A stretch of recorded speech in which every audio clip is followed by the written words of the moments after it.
گفتوگۆی لەبارەوە دەکەین ئەویش هەروەک لە سەرگەڕەکان ئاماژەما پێکرد ئەمڕۆ 26 ڕۆژی جیهانی بەرەنگاربوونەوەی مادە هۆشبەرەکانە لە ئێستاشدا ئەم پرسە زۆر بە گرنگی و باسی لێوە دەکرێت هەرچەندە هەموو جیهانی سەرقاڵ کردووە بەڵام لەگەڵەوەشە لە ناوچەکە و بە تایبەتی لە هەرێمی کوردستانیش هەمیشە چاوەکان کراون بۆی کە بەرەنگاری ئەم بابەتە مەترسیدارە ببنەوە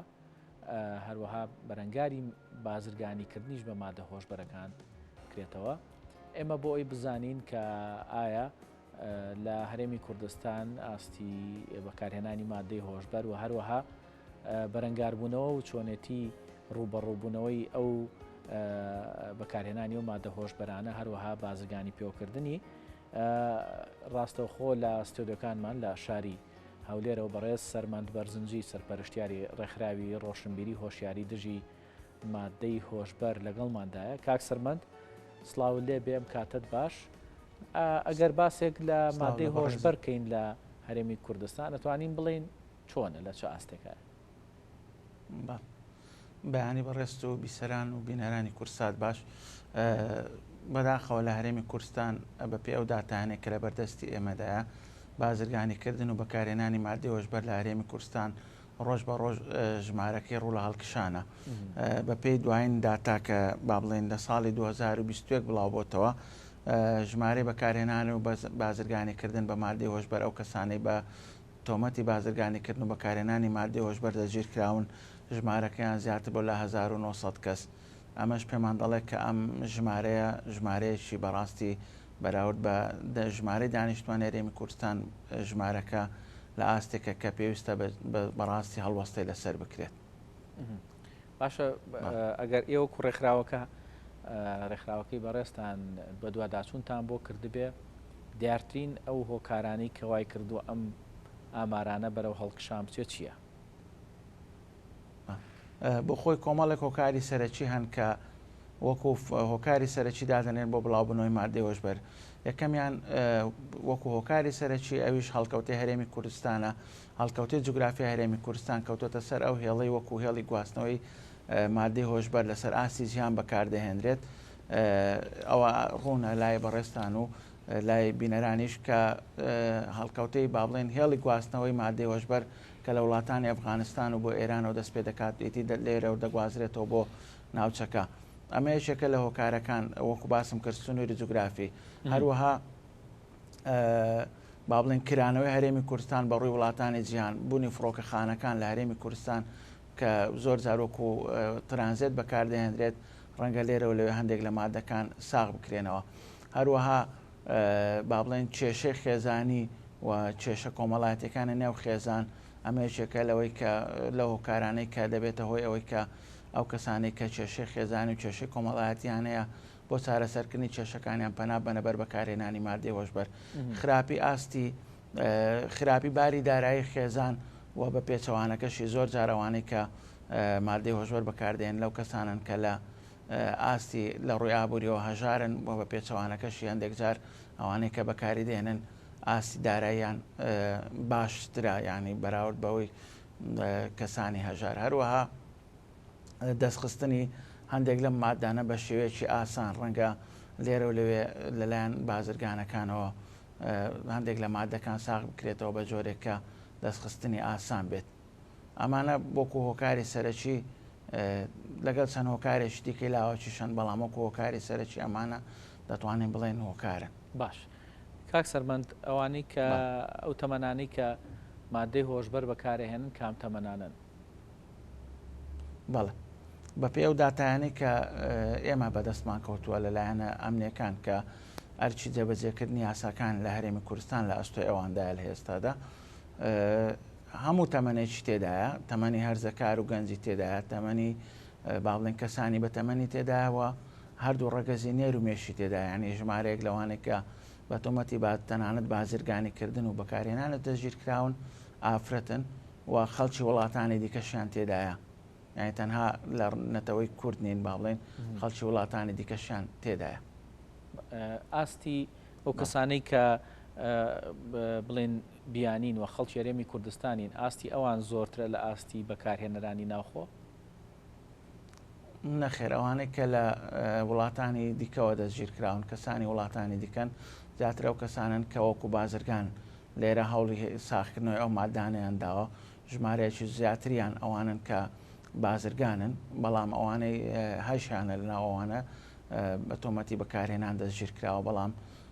ژمارەکەیان بەراورد بە ژمارە دانیشتوانی یاخود بەوانەی کە خەڵکی هەرێمی کوردستان دەستگیرکراون ژمارە ئەوان کەمترە لەوەی کە لە خەڵکی هەرێمی کوردستانە. من ئەمێ ئەو پرسیارش کەم ئەگەر داتات لەلا بێ ژمارەی لەو ئاماری خستە ڕوو لەو ژمارەی خستە ڕوو ژمارەی بەکارهێنەر زۆرترایە ژمارەی بازرگانی کردن. بەڵێ ژمارە بەکارهێنەر زۆرترە. بەکارهێنەر زۆرتر ژمارە بەکارهێنەرە. باش. باڵ دیارترین ئەو ڕێکارانە چین کە ئەتواندێ بگیرێتە بەر بۆ بەرگرتن لە بەکارهێنان با جارێ باسی بەکارهێنا بکەین دیاترین ئەو ڕێکارانە چین کە ئێمە بتوانین ڕێگری بکەین لەوەی کە بەکارهێنانی مادەی هۆشبەر کەمتر بکرێتەوە.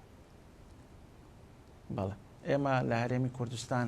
یاسای ژمارەیەکی ساڵی 2020مانەیە ئەم یاسایە یاسایەکی زۆر باشە لەلایەن پەرلەمانی کوردستانەوە پشتبەستن بە یاسای ژمارە حەفدەی پەرلەمانی عێراق دەرکراوە.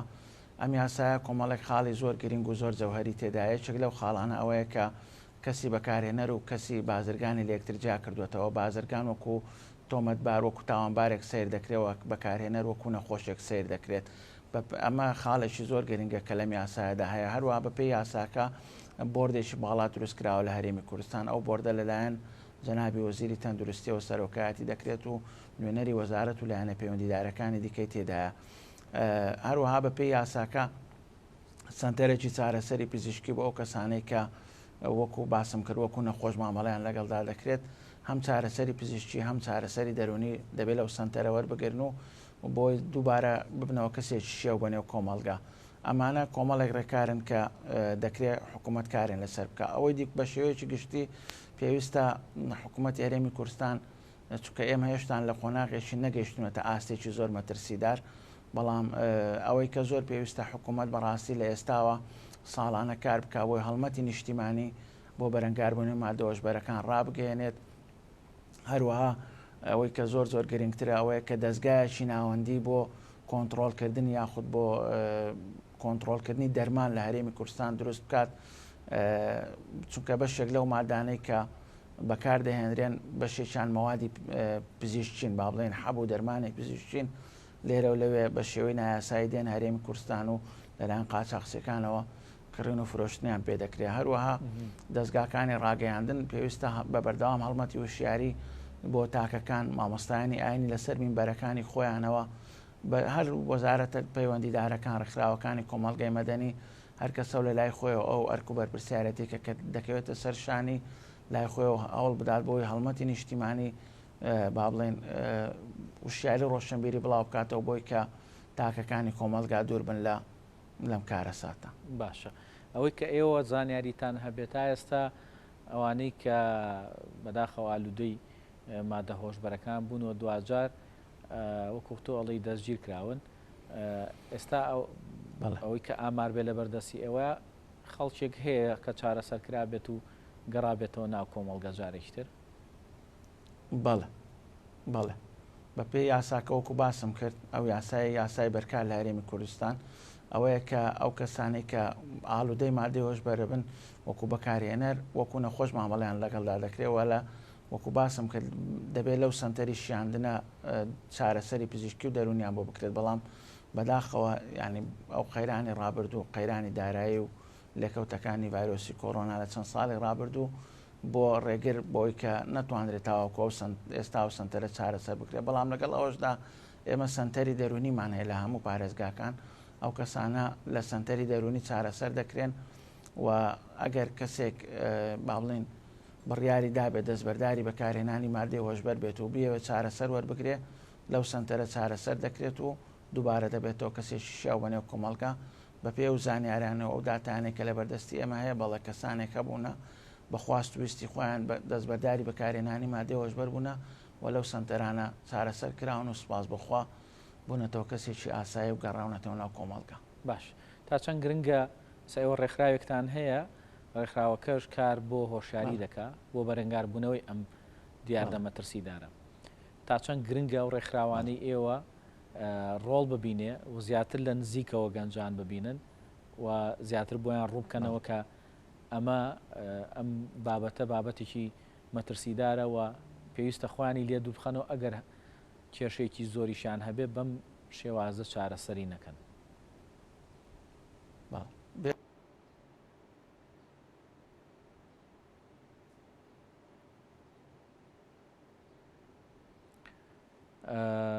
ئێمە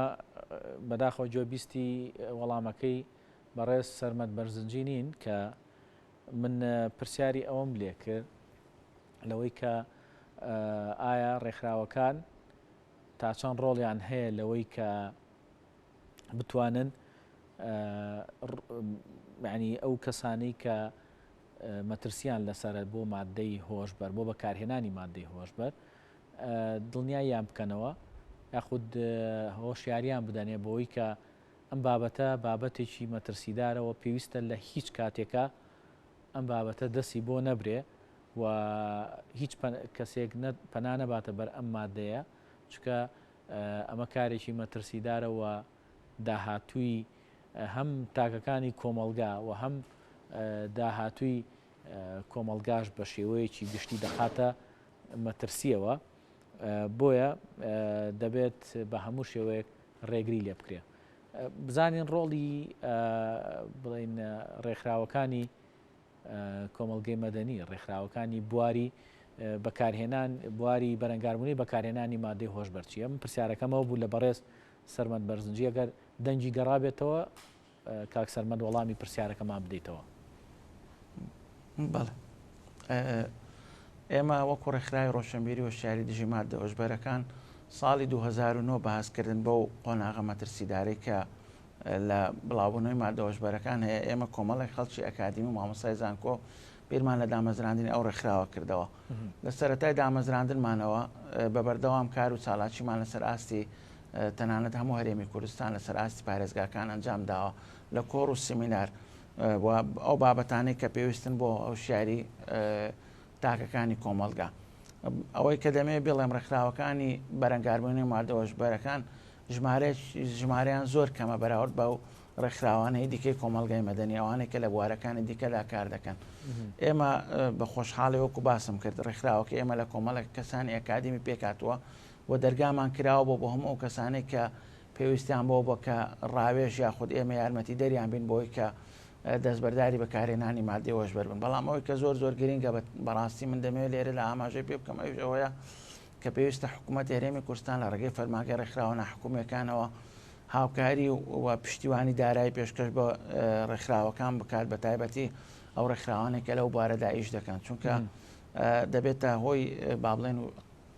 بڵاوکردنەوەی وشیاری لە نێو کۆمەلگا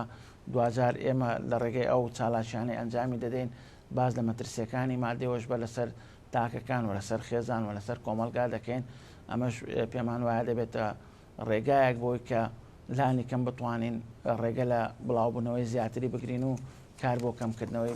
ژمارەکە بکەین. باشە کاک سەرمەند بابەتێکی تر کە لە هەموو ئەمانەش لەوانەیە گرنگتر بێویش بابەتی ئەوەیە کە ئێمە چۆن بەرەنگاری ئەم بابەتە بینەوە ئەم مەترسیە ببینەوە کە مەترسی مادەی هۆشبەرە. ئێستا ئەوەی کە ئێوە ڕێکخراوەکان چاودێری دەکەن ئەو سزایانی کە دیاری کراوە بۆ مادەی هۆشبەر توانیوێتی ڕێگری بکە لەمە یاخود ئێمە لە هەرێمی کوردستان پێویستمان بەوەیە کە هەمواری یاساکە بکەینەوە هەمواری ئەو یاسای بکەینەوە کە بەرەنگاری مادەی هۆشبەر و بازرگانیکردن بە مادەی هۆشبەر دەبێتەوە. بەڵێ بۆ خۆی یاساکە تاوەکو ئێستاکە پەیڕەوی جێبەجێکردنەکەی دەرنەچوێنی ئەوەی کە هەیە پەیڕەوی جێبەجێکردنی یاساکە هێشتان لەلایەن ئەو لیژنە باڵایی کە باسم کرد هێشتان دەرنەچووە ینی پەیڕەوی جێبەجێکردنەکەی دەبێت بە شێوەیەک دابڕێژرێت کە لەگەڵ واقعی ئێستا هەرێمی کوردستان بگونجێت و هەموو ئەو ڕێکارانەی کە جەنابەت باست کرد لە ڕووی سزای دارایی و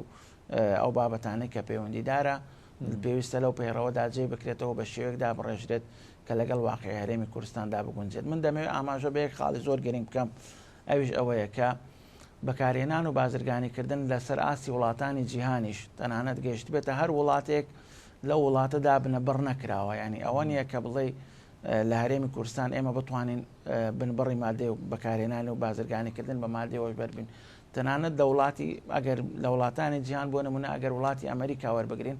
ساڵانە بودجەیەکی خەیاڵی و توانایەکی زۆر باش بۆ هێزە ئەمنیەکان دابین دەکرێت و دەستەبەر دەکرێت بۆی بەرەنگاری مادێ هۆشبەر بنەوە. لەگەڵ ئەوەشدا ژمارەکە بە سەدان هەزار کەس زیاد دەکات. لە هەرێمی کوردستان یعنی من دەمێ بە خۆشحاڵی و باز لەوە بکەم سەرڕای ئیمکانێتەکەمەی بۆ هێزەکانی ئەمنی با بڵێن لە بەردەستیاندایە بە تایبەتی هێزەکانی ئاسایش، بەڵام توانراوە بەراورد بە وڵاتانی دیکەوە بەو پێشکەوتنانە یاخود بۆ هەڵمەتەی کە